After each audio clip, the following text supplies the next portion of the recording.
Welcome to a few Goldilock Bears podcast. This is a podcast where we talk about things we love, things that we hate, and things in the middle. This could be things that we're indifferent about, that we're ambivalent about, that we're on the fence about. These are the gray areas of life. These are the things that aren't in the black and white, that they don't maintain to your precious polar opposites. Oh, hello. This is Vincent Cloud. I'm John Emmett. And I'm David Lauer. And, instead of going into our loves and hates and indifferences, let's talk about old topics. Let's go back in the Wayback Machine and dig it up. This is a segment we call the Deja Fuse. Go ahead, John. All right, I know that a fan favorite topic of mine was people blocking the bike lane. So I'm going to bring that one up again. However, it's been winter. We're finally into spring here now, but I didn't really bike over the winter. I was driving a lot, and people like park in just like lanes of car traffic too these days. Like it, and certainly you two can relate to that and feel some anger, but like like let's say you're driving down the road and there's like, supposed to be two lanes going in a direction, and all of a sudden just somebody's parked there because they're delivering an Amazon package, or they're picking up someone in an Uber, or they're dropping off a DoorDash or whatever. And like all of a sudden, like everyone who's in that lane has to like somehow figure out how to merge into the other lane. Like how, like it's just infuriating that like people do that. Yeah, not so much here in Eau Claire. I think for the most part, people are pretty nice here in Eau Claire, but we're almost a small town, sleepy little town in Maryland or something, you know? Like this is where a murder would happen unsuspectingly on a sleepy little town. Yeah. This is where all the neighbors would talk about how he always kept to himself. Yeah. Himself. How are things in where are you? Oklahoma? Oklahoma. Yeah, I don't have a whole lot of stuff like that, but like on the street I live on, it's just like a regular small neighborhood with a bunch of houses they're just one-story houses that were built back in the 60s. So there's no sidewalks, you just have the street, and the street it's basically you can fit like three cars. So you can fit, but if people are parked out on the street and you have a car on both sides of the road, you can only fit one car to go down the street. So sometimes it's just like, oh, there's other cars coming towards you and other people can't go the other way.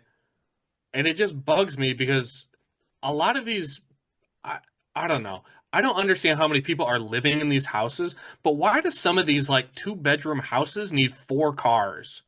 Like they got three in their driveway and then they got another one on the street, or they got two in their driveway and two on the street. And I'm just like, why do you need this many vehicles? It's crazy to me because I'm like, you should never be having more vehicles than the amount of bedrooms in your house. And when you have such a small house, I don't get why you have so many cars. And like, you have a garage. Nobody parks in their garage, like ever. It's just like driveway, street, whatever. And it's just a pain in the ass when you're trying to like I'm trying to turn onto my street, but I see there's cars coming at me that want to turn out, but I can't turn in because they're blocking my way. They can't turn out because there's cars coming the other way. And then we're just both standing there, just like sitting there with nowhere to go. Ugh. Yeah. No, I love Eau Claire because we're not too big and we're not too small. I love it. It's cozy. Although we are expanding slightly, so I don't know. I don't Aren't know. we all? Oh, yeah.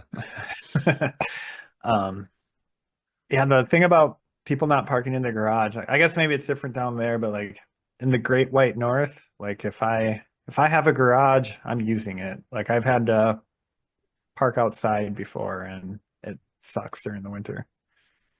Yeah. Oh my God. Scraping the windshield when it's like really fucking cold and stuff. Yeah, I have a garage. I'm willing to pay that extra bit of money. Yeah, it's totally worth Yeah, it. I like we always use a garage in the winter. The winters are mild here, but still, if there's going to be frost on your car in the morning, park inside. Like it's way better.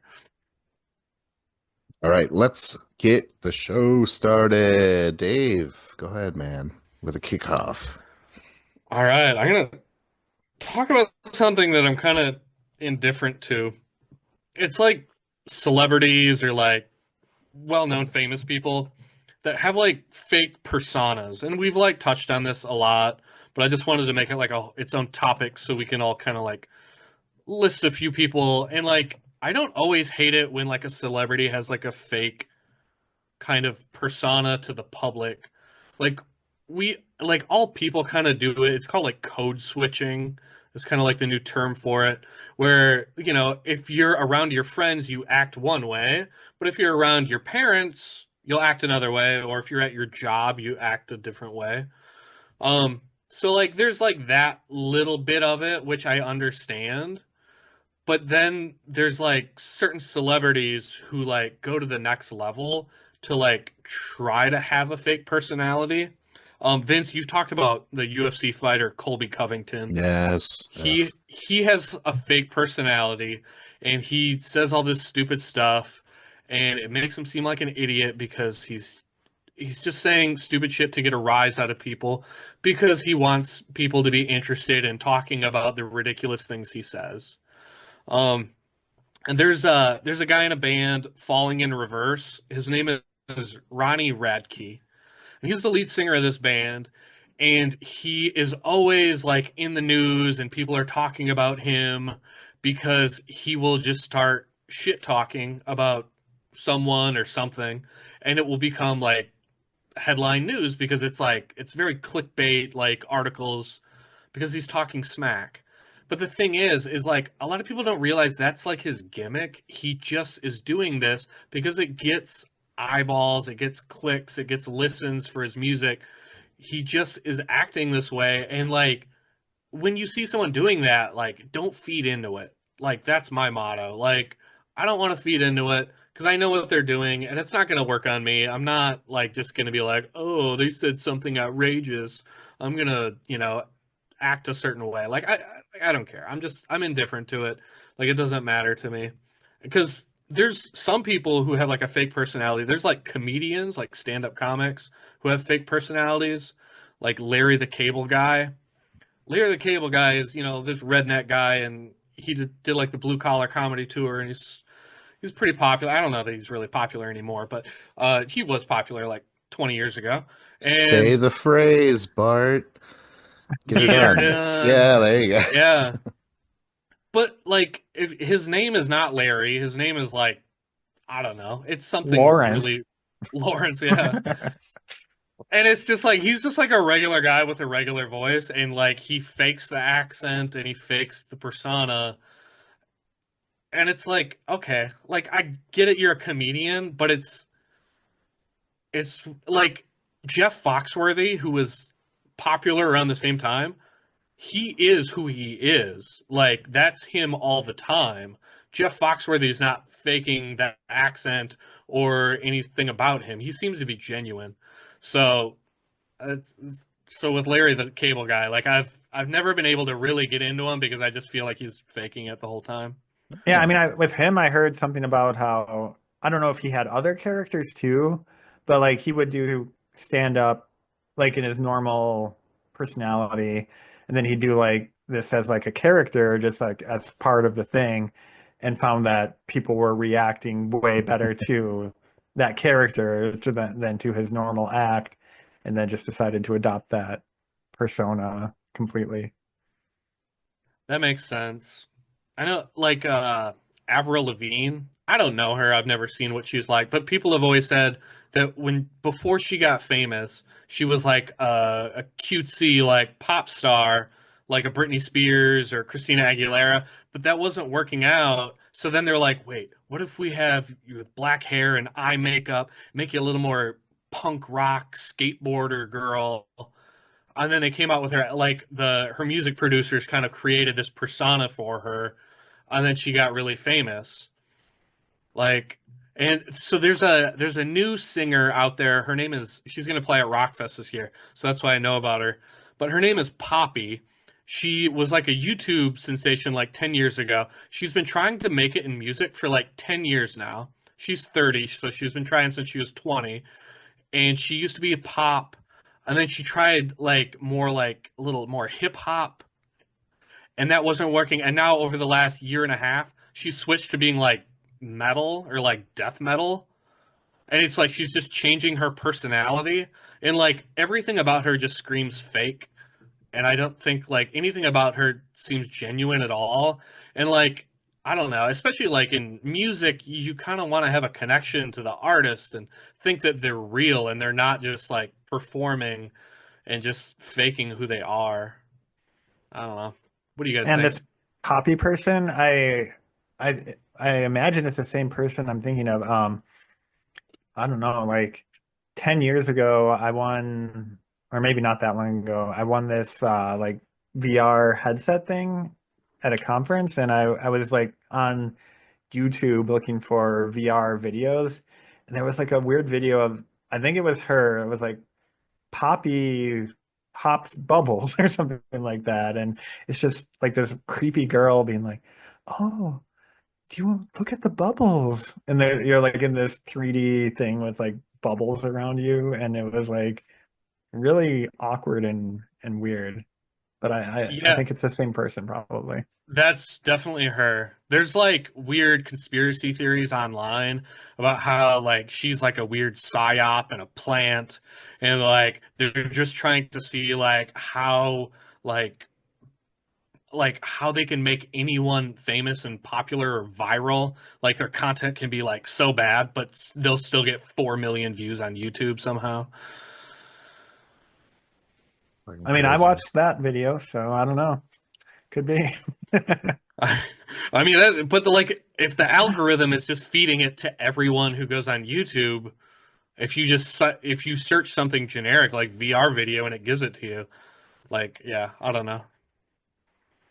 Where do you guys place, in terms of comedians that's not their real persona?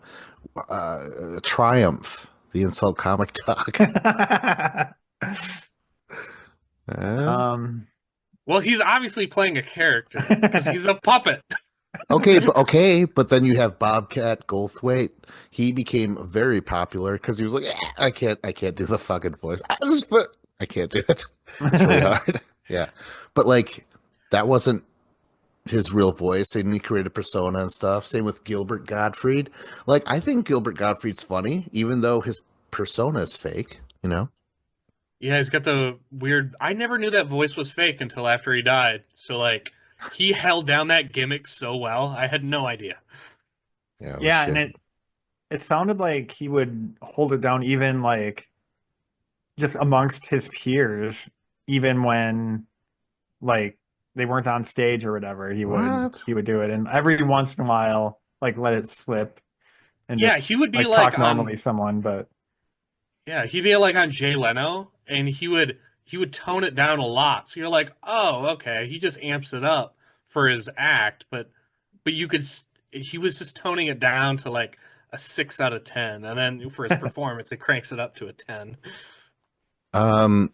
Okay, so I heard that Jeff Goldblum created that person, his personality, his delivery, out of what I don't remember what movie it was. Maybe it was Invasion of the Body Snatchers. I'm not sure, but he was like he couldn't.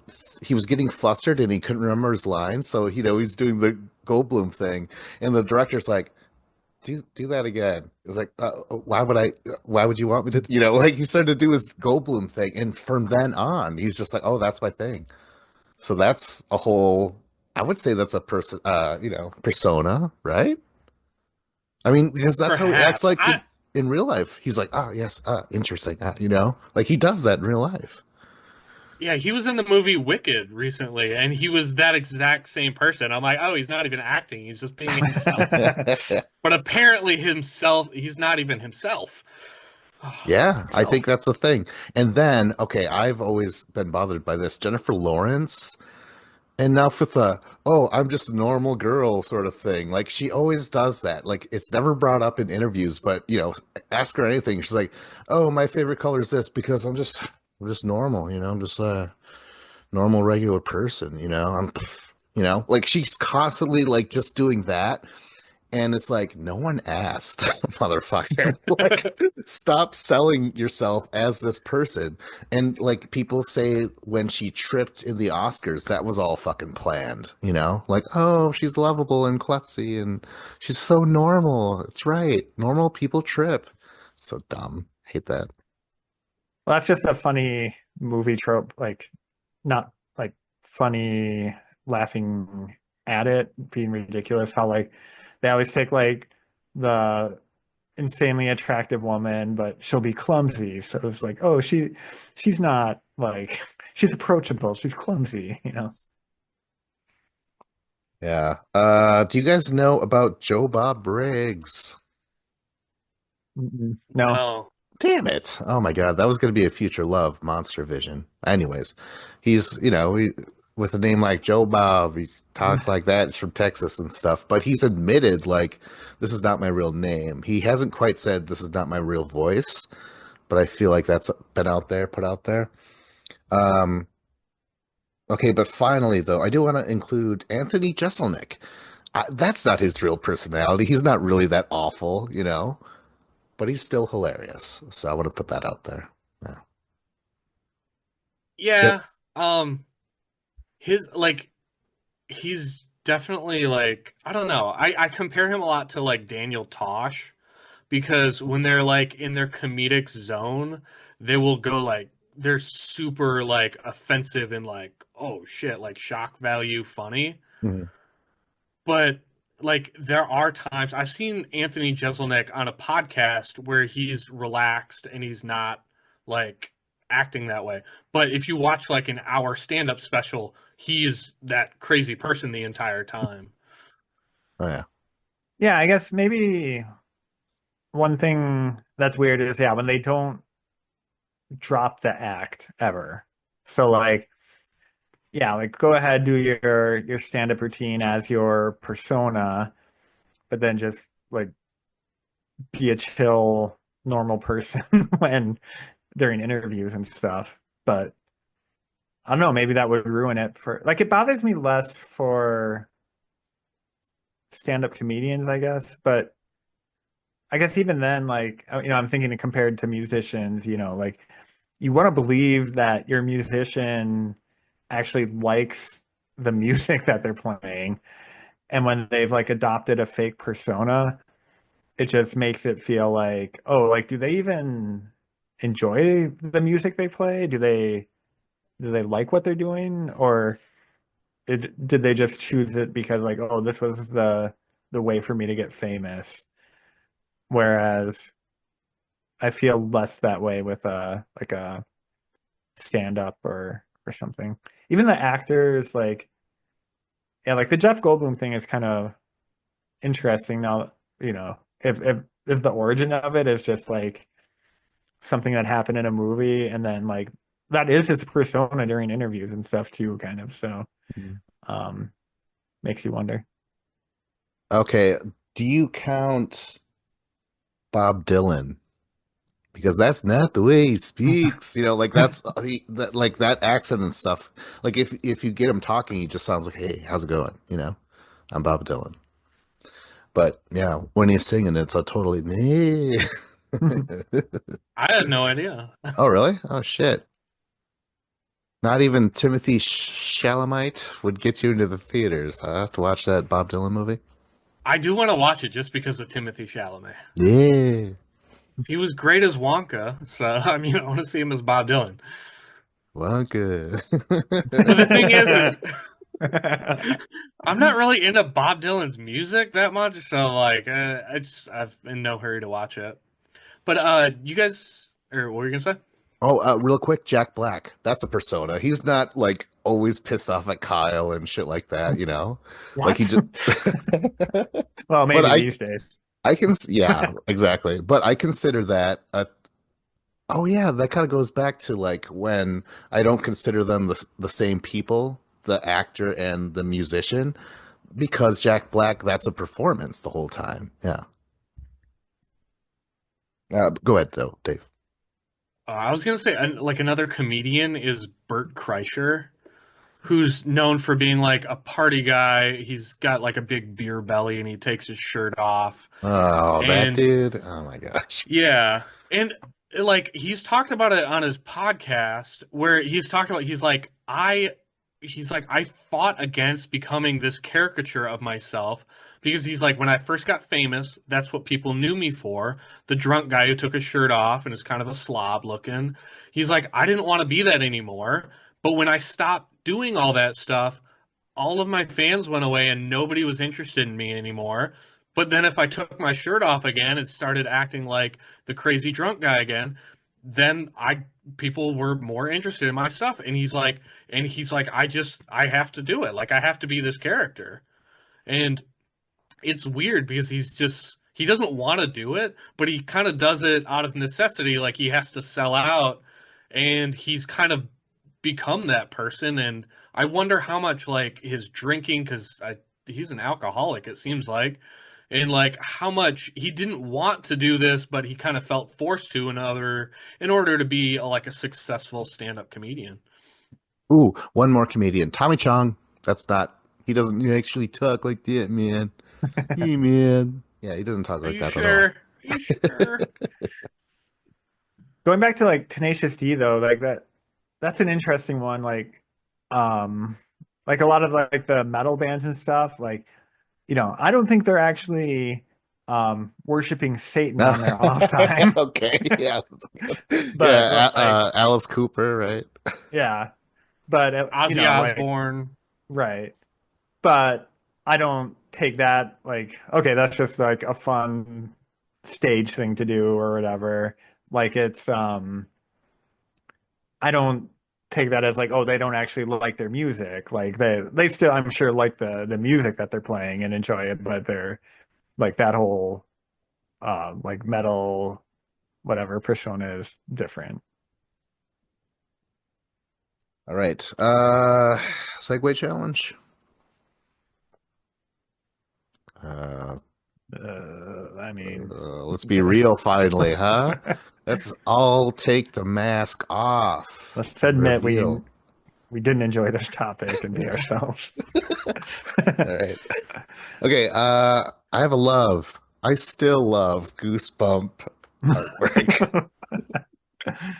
Um, you know what? And background, we try to record this. This is the second time. Uh, so I was like worried about it. Like, well, I don't want to repeat myself. So I did notice some new things, I think.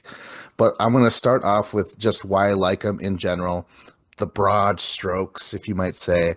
So, first of all, the books, you'll have the picture of whatever it is the story is going to be about, but the picture itself is surrounded by what is the slime, the slime is over the outline of the book, and then the goosebumps itself is has texture. It's bumpy and stuff. So that was always just cool, especially for a kid, just like processing the world and stuff.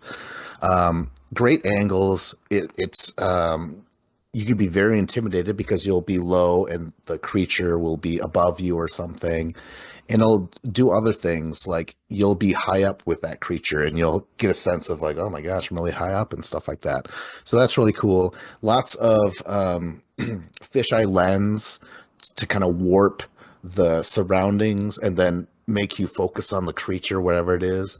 That's really effective. And then one thing, hardly people don't tap into this enough, using sunsets as like the background for creatures and these horrible things, because for some reason I feel sunsets are a little bit more uncertain than it just being night already. I don't know why, but I feel like people should tap into that. My favorite overall book cover is The Haunted Mask. the story itself is very good, but that's where the little girl and she has like the horrifying fanged green mask. I love that. I want like I would totally buy these books just to look at these covers all the time because they're just great, amazing colors. Um, I have some stuff written down about specific books, but I'm going to pass that. I will have to say, oh my gosh, I've noticed this. A lot of uses of orange and teal, orange and these blues, that actually will eventually become the go-to standard for movie posters. Like, not so much now, maybe that's kind of finally fading out, but like Avatar would use that. Um, Mm. Jumper would use that. The Bourne movies, Bourne Legacy and shit like that would use orange and teal, and that was really interesting. I like on my second look about this thing. Um, Yeah, those were always done because if you look at a color wheel, like orange and blue is on like opposite ends, so it's like very contrasting colors. So like just how the blue and the orange contrast each other so well, it like it just became a thing, and then it caught on like wildfire, where every freaking movie poster would be those colors. Yeah, I eventually got old. I'm glad we're out of that. But I also have to mention something legal about the art. It's actually really hard to get a hold of those books if I wanted to collect them, and I really think I want to. Uh, Something about the art can't be replicated in the new Goosebump books. It's all redone. So I'd have to go back and like pay probably more for one of those old books. But yeah, what do you guys have to say about Goosebump artwork? I definitely loved Goosebump books when I was a kid. Um, as we've discussed, I'm not a very visual person, so um, I that I was definitely more into the stories at the time, and like kind of looking through some of the covers as research for this, I kind of remember them, but not a ton, with the exception being the Night of the Living Dummy. For whatever reason, that one kind of stuck with me.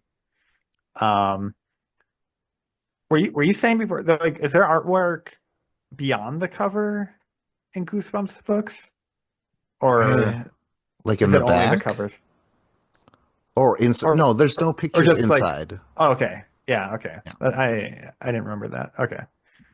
Um, but yeah, the one you talked about, the haunted mask, that one definitely comes up in kind of the best covers list.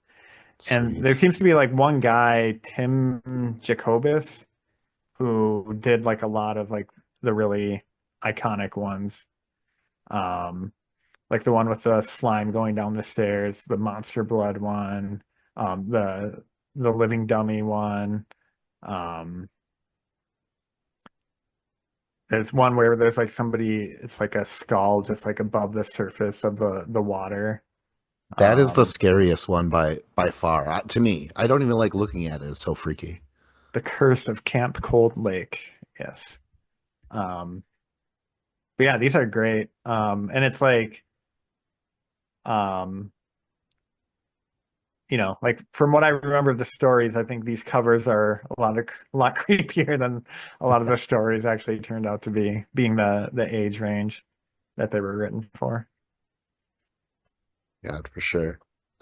Dave, did you collect these? Oh yeah, I remember we'd get like go to the Scholastic Book Fair, and you'd get that like paper and you take it home and you're like, Mom, how many books can I get? And you check them like, oh, there's a new Goosebumps book, and like I remember it being like they would have certain ones in the library at school, but then you would look in that Scholastic flyer and you would see like, oh, there's three more, and they would have like the month of the release on there, and because like you didn't have the internet to like look up release dates, so like to find out like when a new book was coming out, it was crazy, and you're like looking at like Bad Hair Day, like what the hell does that mean? Like, that's what I imagine I would think at the time. But yeah, like these books were so freaking iconic and I love them like in fourth grade. Like they don't really hold up over time, but the artwork was really a huge selling point. Like yeah, the letters on the books, the way that they were bumped and raised was really cool.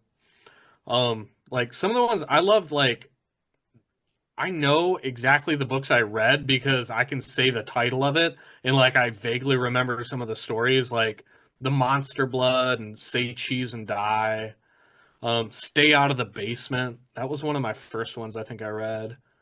One Day Yeah. at Horrorland. Um like and then I remember like the Abominable Snowman in Pasadena or something, and I didn't like that one. I was just like, no, he lives in cold climates, not in California.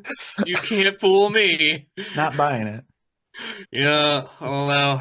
Like, there's a lot of crazy stuff. I'll, set aside my disbelief, but not for that. Oh man. I really like the you said One Day at Horrorland. That's an amazing cover. Like that monster's like kind of peering over the sign or whatever. It's great. He kind of uses that again for How to Kill a Monster, where you just see the hands. I'm like, yawn, seen it. One Day at Horrorland. I also have to throw a great shout out to You Can't Scare Me. That's with the mud monsters coming out of the swamp. I just love all the orange and browns, and man, like they really knew how to appeal not just to the kid but to me still. Like I don't think it's nostalgia. I think these are great works of art.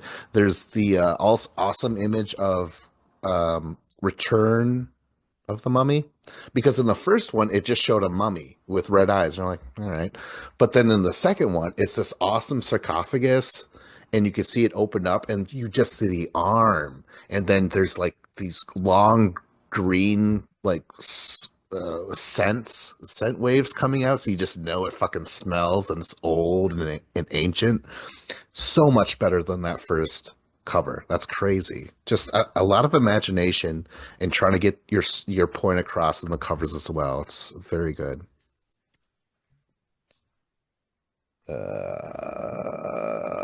Shocker on Shock Street, giant silver mantis on the street. I remember I was so stoked for that book, and at the time was like one of my favorite.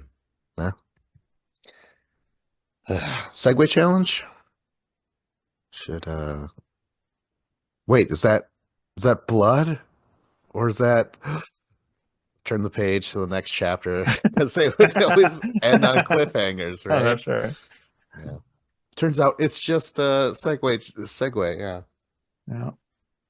Go ahead, John, for All right. closers. Um, I hate gatekeeping, where basically, um, you have groups of people who are fans or interested in something, and like other people like say I'm interested too, but then like the original people tell the new person how like, oh, you're not a real fan of that thing.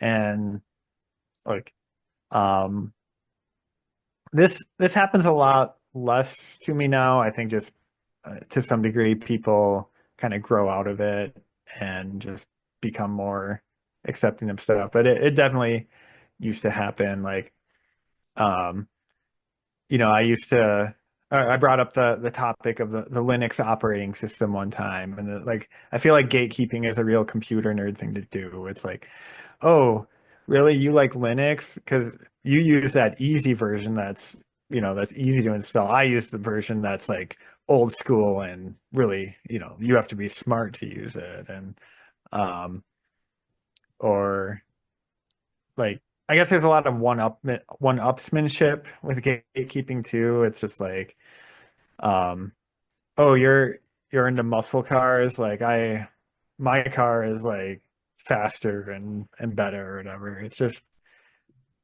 um, I don't know. It just seems like a really like um knee-jerk reaction thing that people do when you're trying to relate to them. Um, and it's like with all kinds of stuff. It's like um, you see it with like literally anything, like the English language. Like UK people will talk about how like, oh, this is how you speak English or whatever, and it's like, yeah, I'm pretty sure there's people all over the world speaking English in different ways, and it's just like a impulse that's um, very annoying to deal with.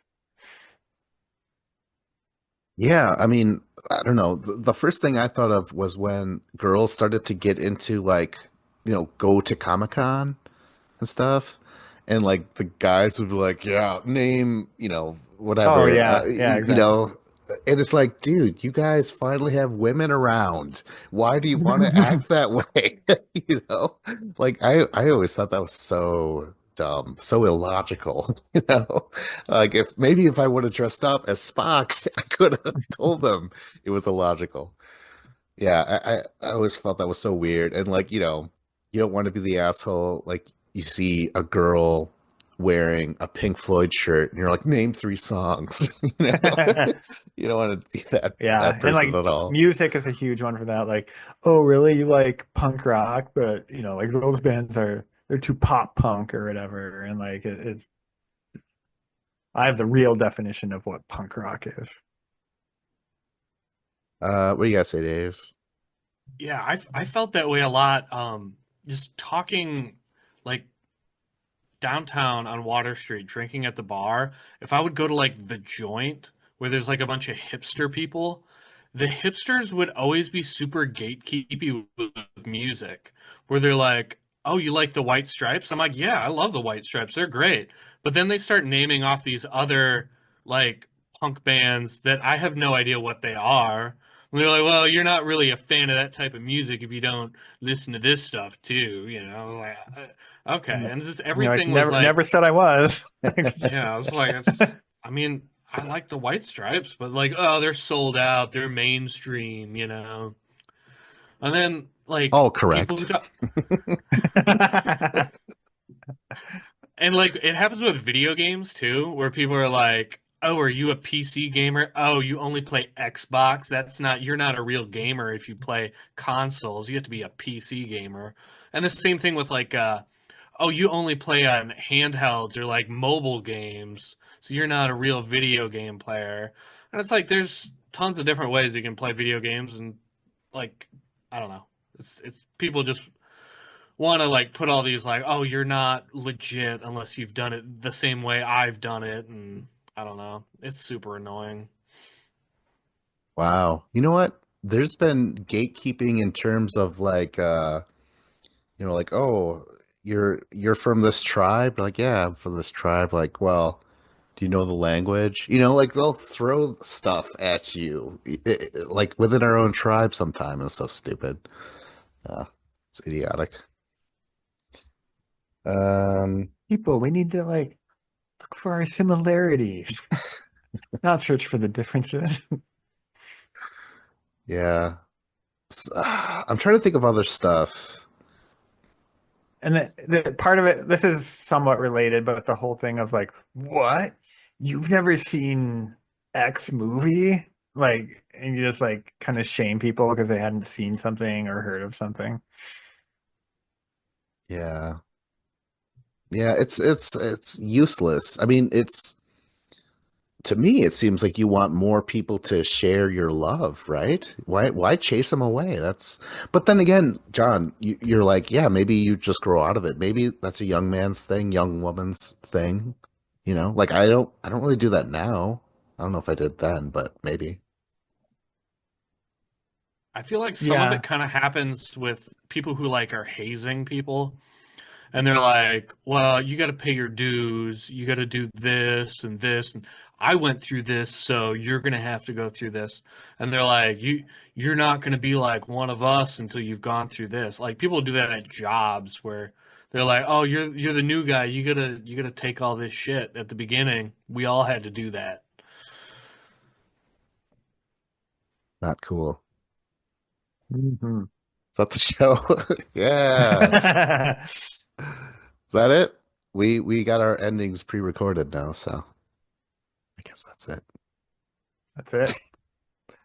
That is it. Tell them about the email, John. Oh, well, like we're sick of coming up with our own topics, so get these lazy listeners and viewers to help us out a bit. So if you have something that you love, hate, or are indifferent to, send an email to topics@afewgoldilockbears.com.